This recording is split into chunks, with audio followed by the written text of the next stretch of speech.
धाराशिव जिल्ह्यातील खरीप हंगाम 2020च्या पीक विम्याचे 134 कोटी रुपये अडकणार. हो शेतकरी मित्रांनो, याबाबतची संपूर्ण अपडेट आपण आजच्या व्हिडिओमधून घेणार आहोत. खरंच हे पैसे अडकणार आहेत का? कारण खरीप हंगाम 2020चा पीक विमा खूप दिवसापासून शेतकऱ्यांना मंजूर झाला, कोर्टामार्फत निर्णय आला. आज निर्णय येऊन 2 महिने होत आहेत, परंतु त्याबाबत अजून कुठलीही कार्यवाही राज्य सरकारकडून का केली जात नाही आहे. आणि जर आता राज्य सरकारनं कार्यवाही नाही केल्यास हा पीक विमा अडकू शकतो. तो कसा अडकू शकतो आजच्या व्हिडिओच्या माध्यमातून आपण पाहणार आहोत. चॅनलवर जर तुम्ही नवीन असाल तर चॅनलला सबस्क्राईब जरूर करा, व्हिडिओ आवडल्यास लाईक करा व जास्तीत जास्त शेतकऱ्यांपर्यंत हा व्हिडिओ शेअर करा. शेतकरी मित्रांनो, खरीप हंगाम 2020चा पीक विमा गेले 4 ते 5 वर्षापासून कोर्टामध्ये अडकलेला होता. कारण त्यावेळेस फक्त क्लेम केलेल्या शेतकऱ्यांनाच पीक विमा कंपनीने दिला होता. परंतु जिल्ह्यातील लोकप्रतिनिधींनी प्रयत्नाची पराकाष्ठा करून अखेर तो पीक विमा कोर्टामध्ये दाखल करण्यात आला व 1-2 वेळेच्या निकालानंतर अखेर 3ऱ्या वेळेचा निकाल शेतकऱ्यांच्या बाजूने लागला आणि शेतकऱ्यांना 226 कोटी रुपये देण्याचे आदेश कोर्टामार्फत देण्यात आले. ह्या प्रोसेस आपल्याला सर्व माहीत आहेत. आणि त्याच्यानंतर प्रोसेस काय झाली? जे कोर्टाकडे राहिलेले 75 कोटी रुपये होते, त्या 75 कोटीला व्याजासहित कोर्टाने कलेक्टर यांना ते पैसे सुपूर्द केले आहेत. 92 कोटी रुपये, म्हणजे 75चे उर्वरित व्याजही आपल्याला कोर्टाने दिलेलं आहे. ते पैसे शेष आहेत, शिल्लक आहेत. अपेक्षा आणि प्रतीक्षा आहे ती 134 कोटी रुपयाची. शेतकरी मित्रांनो, ह्याच्यात थोडा विचार करण्यासारखी एक गोष्ट आहे. इतके दिवस पीक विमा येत नव्हता, त्यामुळं राज्य सरकारच्या चुकीमुळे असो, विमा कंपनीच्या चुकीमुळे असो अथवा लोकप्रतिनिधीच्या चुकीमुळे ह्या गोष्टी गौण आहेत. मग जिल्ह्याच्या लोकप्रतिनिधींनी अखेर प्रयत्न करून पीक विमा मंजूर करून आणला. ज्यांनी केस दाखल केली, या पाठपुराव्यासाठी प्रयत्न केले, ते जिल्ह्याचे लोकप्रतिनिधींनी असो, जे विम्याशी संबंधित जे प्रतिनिधी असो, समाजसेवक असो, सर्वांनी मिळून अखेर हा कोर्टात व्यवस्थितपणे लढा दिल्यामुळे आज पीक विमा कशा का होईना मंजूर झालेला आहे. परंतु शेतकरी मित्रांनो, विषय कसा आहे? पीक विमा मंजूर झाला, कोर्टाकडून पैसे आले, परंतु महत्त्वाचा मुद्दा जो आहे तो म्हणजे राज्य सरकारकडले 134 कोटी रुपये का देण्यात येत नाही आहेत, हा महत्त्वाचा प्रश्न, महत्त्वाचा मुद्दा आहे. आज शेतकऱ्यांसाठी ज्या नेत्यांनी लढा लढला, ज्या नेत्यांनी प्रयत्नाची पराकाष्ठा करून पीक विमा मंजूर करून आणला, त्या नेत्यांनी स्वतः प्रयत्न केले, परंतु आता ह्या 134 कोटीसाठीही प्रयत्न करणं गरजेचं आहे. जिल्ह्याचे प्रतिनिधी असो, आमदार असो, खासदार असो, या सर्वांनी मिळून राज्य सरकारकडून हे पैसे मंजूर करून आणणं गरजेचं आहे. कारण हे जर पैसे मंजूर नाही झाले शेतकरी मित्रांनो, कारण परवाच एक बातमी व्हायरल झालेली होती की विमा कंपनीने हा परत एकदा कोर्टामध्ये दाखल केलेला आहे. पीक विम्याचा प्रश्न आता थांबला, वीजचा विमा अजून अडकणार, अशा काही बातम्या प्रसारित झालेल्या होत्या. परंतु त्यावेळेस ही माहिती मिळाली की अजून विमा कंपनी कोर्टात गेलेली नाही आहे. कारण विमा कंपनी कोर्टात जाणार आहे हे मात्र फिक्स आहे, परंतु अजून तरी गेलेली नाही आहे. मग शेतकऱ्यांच्या बाजूने एक प्रश्न निर्माण होतो, कारण विमा कंपनी कोर्टात तरी जाणार आहे माहीत तर आहे, मग या पैशाला उशीर का केला जातोय? कोर्टात विमा कंपनी जायच्या अगोदर राज्य सरकारकडून जर 134 कोटी रुपये आले तर डायरेक्ट शेतकऱ्यांना मिळतील.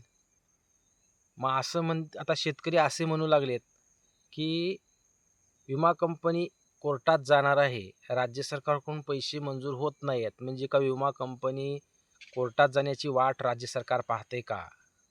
अशीही म्हणायची वेळ सध्या शेतकऱ्यावर आली आहे. कारण 2 महिन्यात हे पैसे शेतकऱ्यांना द्या असा आदेश कोर्टाचा होता. उद्याच्या 24 तारखेला हे 2 महिने पूर्ण होत आहेत. मग 2 महिन्याच्या अगोदर विमा कंपनीला हे पैसे सरकारकडून हे पैसे शेतकऱ्यांना येणं गरजेचे आहेत. कारण जर विमा कंपनी परत एकदा जर दावा ठोकला, शेवटी पैसे मंजूर झालेले आहेत तो विषय वेगळा, ते पैसे शेतकऱ्यांना मिळणार आहेत तो विषय वेगळा, परंतु ही प्रक्रिया जर लांबवण्याचा जर प्रकार असेल तर मात्र राज्य सरकारकडून पैसे दिले जाणार नाहीत. कारण जर राज्य सरकारने पैसेच जर नाही दिले तर विमा कंपनी अजून एकदा दावा टाकणार, परत त्याच्यावर सुनावण्या होणार. ह्या सुनावण्यामध्ये हे पीक विमा अजून पुढे जाऊ शकतो, पुढे ढकलला जाऊ शकतो, महिना 2 महिने 3 महिने. मग एवढे कष्ट घेतलेला उपयोग काय झाला? पीक विमा मंजूर झाला उपयोग काय झाला? त्यामुळं आता सर्व गोष्टी फक्त राज्य सरकारच्या हातात आहेत. कारण कृषी विभागाचे असो, महसूल विभागाचे अधिकारी 2-2, 3-3 दिवस तिथं मुक्काम ठोकले. त्याबाबत जी-आर काढा, तेवढा संपूर्ण डाटा देण्यात आला आणि त्याबाबत जी कार्यवाही करायची असते ती कार्यवाहीही पूर्ण करून आले आणि प्रतीक्षाही करून आली की लवकर जी-आर निघेल. परंतु अजूनही राज्य सरकारकडून याबाबत कुठलाही जी-आर काढला गेलेला नाही. आपण व्हिडिओ पाहता, व्हिडिओमध्ये कमेंट करता, कधी मिळणार आहेत पैसे. जोपर्यंत राज्य सरकार जी-आर काढत नाही आहे तोपर्यंत हे पैसे मिळणं कठीण आहे. आणि राज्य सरकारनं जर लवकरात लवकर जर जी-आर काढला तर आपल्याला हे 24 तारखेच्या आत पैसे मिळू शकतात. कारण 24 तारखेच्या आत राज्य सरकारला जी-आर काढावाच लागणार आहे. जर राज्य सरकारनं 24 तारखेच्या आतपर्यंत जी-आर नाही काढला तोपर्यंत विमा कंपनी काय करते? का थांबणार आहे का विमा कंपनी? विमा कंपनी डायरेक्ट अजून एकदा कोर्टामध्ये दावा दाखल करू शकते. कोर्टामध्ये दावा दाखल केल्यानंतर अजून त्याच्यावर सुनावण्या होणार, परत त्याच्यावर फेर याचिका दाखल करणार. या सर्व गोष्टीच्या प्रोसेस वाढत जाणार आणि खरीप हंगाम 2020च्या पीक विम्याच्या 226 कोटीच्या पीक विम्याला उशीर होणार, या पीक विम्या अडकणार अशी शक्यता दिसत आहे. म्हणजे ते म्हणतात ना की सर्व भेळ गुंडूळ फक्त राज्य सरकारच्या हातात आहे. हा जर पीक विमा आपल्याला जर मिळणार असेल तर राज्य सरकारने तात्काळ 134 कोटी रुपयाचा जी-आर काढणं गरजेचं आहे. अन्यथा जर यात वेळ गेला, ह्याच्यामध्ये जर उशीर झाला तर विमा कंपनी थांबणार नाही. विमा कंपनी फेर याचिका दाखल करणार आहे, परंतु अजून केलेली नाही आहे. मग त्याबाबत नेमके अपडेट काय आहे? त्याबाबत विमा कंपनी थांबली आहे कशामुळं? या सर्व गोष्टीची बी शहानिशा आपल्याला निश्चित समजेलही. परंतु राज्य सरकार या गोष्टीमध्ये उशीर का करते? कारण या धाराशिव जिल्ह्यातील शेतकऱ्यांनी 2 ते 3 वर्ष या पीक विम्याची वाट पाहिली आणि त्यासाठी आता राज्य सरकारही आता परत वाट पाहायला लावते का असं म्हणायची वेळ सध्या आलेली आहे. कारण याबाबत जिल्ह्याचे लोकप्रतिनिधी असो, जिल्ह्याचे आमदार असो, खासदार असो, जे काही पीक विम्याविषयी काम करणारे नेते असो, शेतकरी संघटनेचे नेते असो, यांनी तात्काळ राज्य सरकारला विनवणी करून राज्य सरकारला याबाबत लवकरात लवकर जी-आर काढायला लावणं अपेक्षित आहे. अन्यथा तोपर्यंत जर विमा कंपनी कोर्टात गेली आणि जर विमा कंपनीनं परत फेर याचिका जर दाखल केली तर आपले 134 कोटी रुपये अडकणार आहेत आणि खरीप हंगाम 2020चा पीक विमा यायलाही उशीर होणार आहे.